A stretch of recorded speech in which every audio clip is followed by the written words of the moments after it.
Nagbitiw bilang Senate Majority Floor Leader si Senador Tito Soto. Pakikisa raw niya ito sa pagbibitiw ng kaalyadong si Senador Juan Ponce Enrile na nagbitiw bilang Senate President.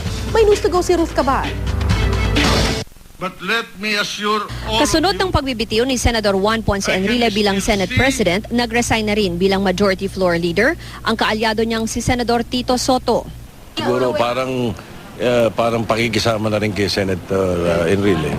Sir, nawalan ka ba ng Iwan gana? na nating bakante. Nawalan din ako ng gana. Isa pa yun. Pagkatapos ng 3 taon na ibinuhos mo, ganun lang ang mangyayaring pagbibintang sa leadership natin. Siyempre, kahit pa paano, maapekto kami lahat. Nainis daw si Soto nang ipanukala ng ilang senador sa caucus na maghalal na sila ng bagong Senate President. Sabi ko, lalabing 4 tayo. Kaming dalawa ni Greg, hindi boboto sa i-elect yung bago. 12 lang kayo. Kung 12 kayo, hindi kayo makapag-elect ng Senate President. I'm just reminding you. I said, I think Senator Drilon supported my, Kung pagbabasehan ang mga alyansa ng mga senador na kabilang sa 16th Congress, malaki ang laban ni Senator Franklin Drilon na maging bagong pinuno ng Senado.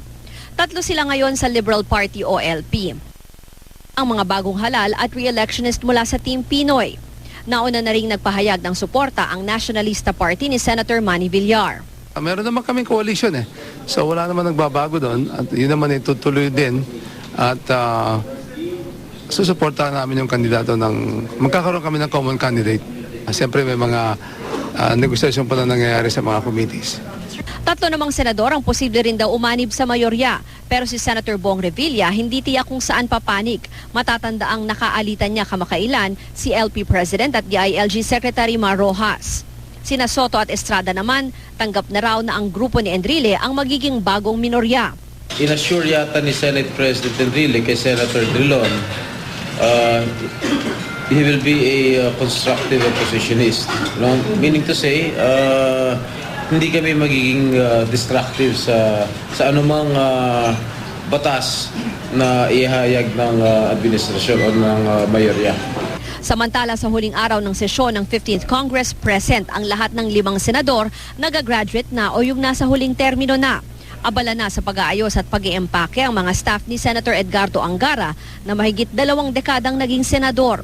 May request daw ang anak niyang si Senator-elect Sonny Angara na ito na rin ang maging kwarto niya.